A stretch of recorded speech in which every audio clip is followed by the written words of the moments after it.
여러분 안녕하십니까? 목포 MBC 뉴스데스크입니다. 제22대 국회의원 선거 더불어민주당의 전남 경선 대진표가 속속 결정되고 있습니다. 민주당이 오늘 발표한 제9차 후보자 심사 결과 해남 완도진도 지역구는 박지원 전 대통령 비서실장과 윤재갑 현 의원이 맞대결을 펼치게 됐으며 영암 무안신안은 김태성 현 정책위원회 부의장, 서삼석 현 의원, 천경배 전 당대표실 정무조정 부실장이 경선을 치른 뒤에 1, 2위 결선을 통해 공천자를 결정합니다. 또한 여수시 갑은 이용주 전 의원과 주철현 현 의원의 2인 경선이, 여수시 을은 김혜재 현 의원과 조계원 현 중앙당 부대변인이, 나주시 화순군은 구총권 전 화순군수와 송금주 전 의원, 신정훈 현 의원이 경선을 치르게 됐습니다. 1919년 3.1 만세운동 당시 민족 대표 33인 가운데 유일하게 감옥에서 순국한 지강 양한묵 선생을 아십니까? 지강 선생의 생가마을에는 365일 태극기를 휘날리며 선생의 정신을 기리고 있습니다. 해남군 옥천면 양한묵 생가를 신강화 기자가 다녀왔습니다. 해남의 방향으로 국도 13호선을 달리다 보면 태극기가 꽃처럼 휘날리는 곳이 있습니다. 105년 전 3.1운동 당시 민족대표 33인으로 참여했다 유일하게 옥중 순국한 지강 양한묵 선생의 생가마을입니다. 생가 입구는 선생이 순국했던 서대문 형무소를 형상화한 기념관이 마련돼 탐방객을 맞습니다. 기념관에는 선생의 대형 사진과 업적, 대한민국 정부가 수여한 훈장증 등 다양한 기록물들이 전시돼 있습니다. 3.1운동을 주도한 천도교 사상의 핵심인 인내천, 사람이 하늘이라는 개념을 창안한 선생의 글도 이곳에서 볼 수 있습니다. 여기까지 올 때는 모르고 오셨는데 해남에 이런 지역, 이런 곳이 있으니 참으로 잘 왔다라고 얘기를 합니다. 양한묵 선생을 기념하기 위해 해남군과 마을 주민들은 생가 주변에 무궁화 꽃밭을 조성하고 365일 태극기를 올리고 있습니다. 지강 선생은 천도교도로 활동하면서 독립운동을 시작했고 교육운동에도 관여하면서 이재명 의사의 이완용 암살 미수 사건 등으로 일제 탄압을 받았습니다. 3.1운동 당시 체포됐을 때는 독립운동을 계획하는 것은 조선인의 의무라고 말해 갖은 고문 끝에 민족대표 33인 가운데 유일하게 옥중 순국한 독립운동가로 기록됐습니다. 이제 교재도 좀 만들고 콘텐츠 개발을 하기 위해서 이제 준비를 좀 하고 있고요. 그래서 그것이 이제 되면은 정말 학생들이 와가지고 그 자료들을 이용을 하면서 명문가 집안의 노블리스 오블리즘을 실천한 인물이 태어난 곳으로 기록된 지강 양한묵 생가. 실사구시와 사람이 하늘이라는 선생의 뜻은 국도 13호선 양지바름 마을 앞을 장식한 태극기와 함께 휘날리고 있습니다. MBC 뉴스 신광하입니다. 105주년 3.1절을 맞아 여수 출신의 윤형숙 열사를 추모하는 첫 문화예술제가 열렸습니다. 여수에서는 지역 독립운동가 유족회를 중심으로 지난 20여 년 동안 윤형숙 열사 등 83명의 지역 출신 독립유공자를 발굴해서 3.1절의 의미를 더하고 있습니다. 최우식 기자가 보도합니다. 105주년 3.1절인 오늘 여수 이순신 광장에서 뜻깊은 행사가 열렸습니다. 여수 출신으로 1919년 3.1 독립운동 당시 광주에서 일제에 항거했던 윤형숙 열사. 남도의 유관순으로 더 유명합니다. 지난 2004년 지역 독립유공자로 발굴돼 추모제와 학술대회가 있었지만 올해는 처음으로 시민과 함께하는 추모문화예술제로 행사 규모가 확대됐습니다. 이 행사를 통해서 앞으로 연극도 만들고 애니메이션도 만들어서 학생들에게 보급을 하고 여수만 아닌 예를 들어서 남도의 여수가 아닌 전 세계로 퍼져나가는 이런 여수에는 도내에서는 유일하게 지난 2014년 지역 독립운동가 유족회가 설립됐고 이미 20여 년 전부터 지역 차원의 독립유공자 발굴이 진행되어 왔습니다. 지금까지 윤형숙 열사를 포함해 83명의 독립유공자를 발굴하는 적지 않은 성과를 거두고 있습니다. 지금까지 해왔던 일들을 모두 정리해서 제 블로그에다가 올려놓고 이걸 모든 사람들이 내가 알고 있는 걸 전부 알 수 있도록 이렇게 하고 싶은데 여수 지역 독립운동가 유족회는 이 같은 지역의 독립유공자 발굴과 선양, 자료실 운영 등의 사업을 맡고 있습니다. 유족회는 앞으로 소속 회원들에 대한 일자리 사업 같은 생활 지원도 적극 검토한다는 계획입니다. MBC 뉴스 최우식입니다.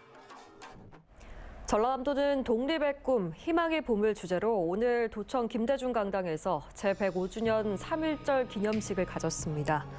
김영록 전남지사와 애국지사, 유족, 광복회원 등 700여 명이 참석한 기념식은 독립선언서 낭독과 유공자 표창, 만세 삼창 순으로 진행됐습니다. 독립선언서 낭독은 독립운동가 윤한위 선생의 후손이 암송에 눈길을 끌었으며 박광섭, 최재신, 표명식 광복회원에게 도지사 표창이 수여됐습니다. 서해 남부 전해상과 남해서부 먼바다에 풍랑주의보가 발효된 가운데 목포, 제주를 제외한 전 해상의 여객선 운항이 중단되고 있습니다. 또한 목포와 무안, 신안, 진도 등에는 강풍주의보가 발효됐고 흑산도와 홍도에는 강풍경보가 발효 중입니다. 내일 새벽 풍랑주의보는 해제될 전망이지만 전남 해안을 중심으로 바람이 초속 20m 이상 강하게 불 것으로 보여 시설물 관리와 안전사고에 유의하시기 바랍니다. 목포 등 전남 지방은 구름이 많고 전남 서해안을 중심으로 0.1cm의 눈이 날리는 곳이 있겠습니다. 천연 기념물이자 멸종위기 야생동물 1급인 수달이 17년 만에 목포 남항 철새도래지에서 모습을 드러냈습니다. 남항 철새도래지는 도심 근처에 있는데도 다양한 멸종위기 야생동물이 발견될 만큼 청정한 환경을 자랑하는데요.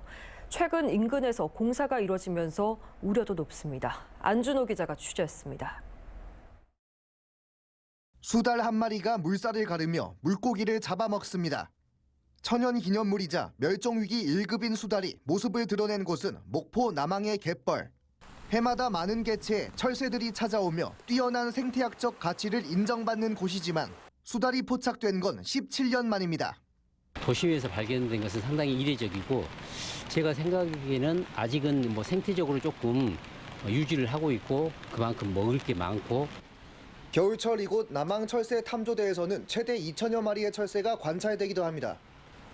멸종위기 1급인 황새부터 멸종위기 2급인 검은머리 물대새와 노랑부리 저어새까지 수달이 모습을 드러내기 전에도 20종이 넘는 멸종위기 야생동물이 이곳에서 발견됐습니다. 인근의 빗물 펌프장에서 방류되는 생활하수에 포함된 유기물이 갯벌 생물들의 풍부한 먹이가 되면서 우수한 서식 환경이 된 겁니다.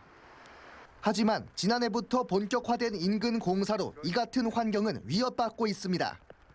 지난 2022년부터 인근 3만 2천 제곱미터 대지에서 추진 중인 친환경 선박 연구지원 인프라 구축 사업. 각종 중장비는 물론 높은 전봇대들까지 철새도래지 주위를 둘러싸면서 이곳의 높은 생태학적 가치를 걱정하는 목소리도 커지고 있습니다. 조금 더 생태적인 공원으로 처음에 만들었던 목적도 있었기 때문에 조금 더 살리는 방안으로 공존하는 방향으로 나아가면 좋겠다는 생각을. 멸종 위기종을 비롯해 반가운 수달까지 찾을 만큼 다양한 생명의 보금자리인 남항 철새 도래지. 도심 속 희귀한 안식처를 찾아온 생명들이 쉴 공간들은 갈수록 줄어들고 있습니다. MBC 뉴스 안준호입니다. 학교 밖 청소년을 돌보는 광주의 대한교육기관들이 재정 지원 문제로 문을 닫아야 한다는 상황에 놓였다는 보도를 작년에 전해드렸는데요.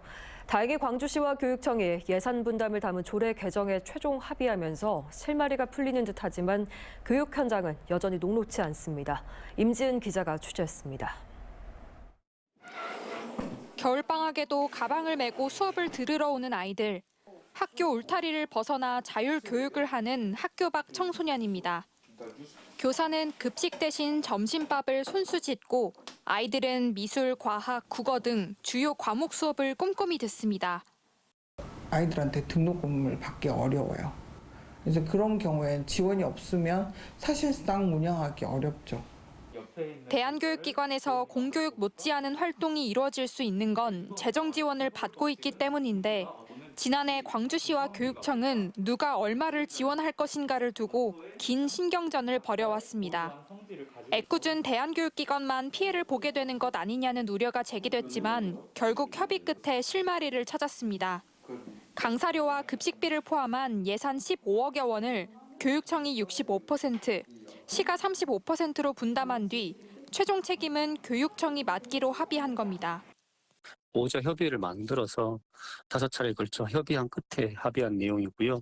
시청은 5억 4,800만 원 정도, 교육청은 10억 9,900만 원 정도. 대한교육기관은 지원 공백 없이 운영을 이어나갈 수 있게 됐지만 여전히 해결되지 않은 부분이 있습니다. 학교 밖 청소년들을 가르치고 돌보는 교사들의 지위 문제입니다. 보조금 성격상 교육청이 인건비를 직접 지원할 수 없게 되자 교사들은 단순 강사료 명목으로 돈을 받는 대신 개인 사업자로 여겨져 4대 보험 적용을 받지 못하게 됐습니다. 어떻게 보면 정상적이지 않는 방법이겠죠. 상근 직원들인데 강사비로 준다는 거는 현재 보조금으로 지급하기 때문에 그럴 수밖에 없거든요. 돈을 위탁을 하고 그 돈으로 이제 지급을 내리면 상관이 없는데 이런 부분에서 아직 좀 조율이 많이 안 된 것 같아요. 교육청은 교사들이 4대 보험을 적용받으려면 민간 위탁 과정을 거쳐야 하지만 민간 위탁 동의 절차 과정이 본 예산 수립 시기와 맞물려 촉박했다면서도 시의회에 동의를 구해 인건비 문제를 다시 한번 논의하겠다고 밝혔습니다. MBC 뉴스 임지은입니다. 어젯밤 11시 40분쯤 무안군 현경원의 한 축사 관리동에서 불이 나서 1시간 10분여 만에 꺼졌습니다. 다행히 인명피해는 없었으며 소방당국은 축사 내 화목 보일러에서 불이 시작된 것으로 보고 정확한 화재 원인을 조사하고 있습니다. 해남군 의원 의정활동비가 한 달에 110만 원에서 150만 원으로 40만 원 인상돼 직무활동비 등을 감안하면 한 달에 324만 4,140원을 받게 됐습니다. 해남군 의회는 이 같은 내용이 담긴 조례 개정안을 최근 가결하고 지난 2003년 이후 20년 만에 의정비를 관련 법과 의정비 심의위원회가 실시한 전화 여론조사에서 국민 65.3%의 동의를 얻어 인상하게 됐다고 밝혔습니다. 다음 달부터 전남 도내 모든 초등학교에서 늘봄학교 운영이 본격 시작되는 가운데 교육당국이 안정적인 운영을 위한 인력 확충에 총력을 기울이고 있습니다.